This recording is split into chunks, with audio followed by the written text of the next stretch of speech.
My woke friends are supporting me to come out, and were about to celebrate with me, until I came out as straight as frick. I want to start by saying my friends are wonderful people who are supportive and positive.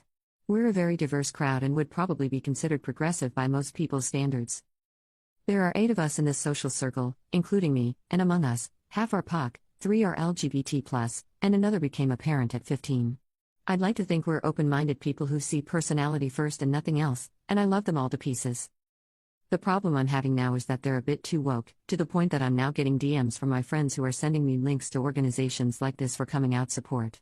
I have literally been in a straight relationship for 5 years now, but I think they believe I'm bi.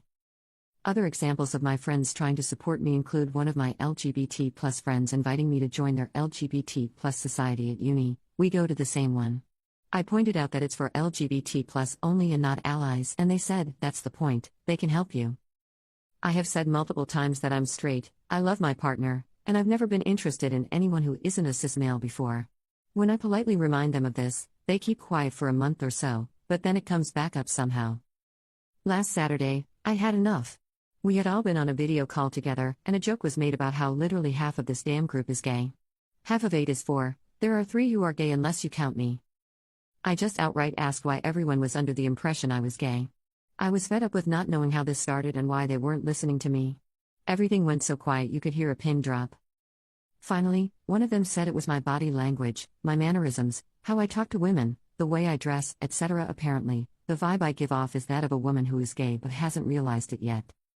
Another friend then pointed out how in high school there was a rumor I had a girlfriend because a female friend of mine would sit on my knee and we would go to the bathroom together a lot, which I completely forgotten about. It sucks because I see their point. I do dress in baggy men's clothes and shoes. I do dye my hair funky colors and wear Axe spray. I do probably come across as flirty with women, completely unintentionally, by doing things like pulling out seats and holding doors open. I'm broadly built and many people over the years have said I stand and sit like a man. I've even had women make a pass at me in clubs. This would be great if I was gay, but I'm not. I can tell it's only a matter of time before my partner becomes concerned, but I'm not sure how to address this. My friends genuinely are lovely people, and they aren't being pushy. I think they're just worried I have internalized homophobia and want me to be okay. My questions are: should I make a conscious effort to make my appearance and behaviors more feminine and less stereotypically butch? And what's the best way I could sit my friends down and talk about this properly? I would be heartbroken if this affected my relationship with my sig other. I love him to pieces, and it was super hard trying to find a guy that didn't want me to be their lady bro in the first place. I don't want to lose the person who could see past that and find it attractive. Please help. Update. First and foremost, thank you to everyone who reached out to me. I was blown away by how many others have gone through the same thing. There was some wonderful advice in there which I use going forward with my friends.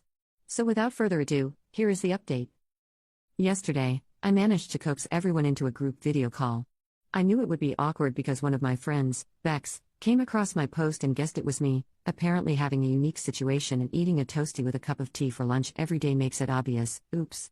That friend promised that they would keep their discovery a secret, and I believe they did based on the reaction I got from everyone on the video call. Going back to my friend, upon finding my post, they immediately sent a message where they apologized for not defending me when they should have. They came across a specific chain of comments where I talk about how forcing people to come out has negative consequences. These comments hurt to read because, unbeknownst to me, that happened to their brother at the age of 14. He was too young and confused to deal with the heavy burden of being outed before he was ready, and as a result, he was in a bad place for years. A friend snooped on his phone, found his search history, screenshot it, and it all went downhill from there. I could tell they were truly sorry, so I accepted their apology without question. All has since been forgotten with them. Right, 1 down, 6 to go. So next, I messaged the group chat and asked if we could have a video call because I had something to say. This is where it gets awkward. When everyone's cameras came on, I noticed that 4 of them had party poppers, and 2 of those same 4 had pride flags, one even had one painted on their face. They thought I was finally coming out. I didn't entertain it for a second and told them all to calm down because they were wasting their excitement as it wasn't what they thought it was.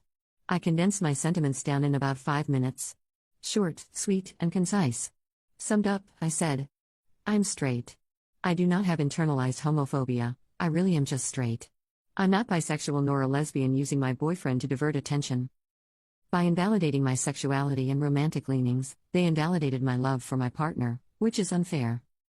Saying someone is non-binary, trans, agender, etc. purely because of their interests, looks, and taste in clothes is harmful because it, ironically, forces the narrative that women are only really women when they're feminine, soft, and smell like roses, and vice versa for men.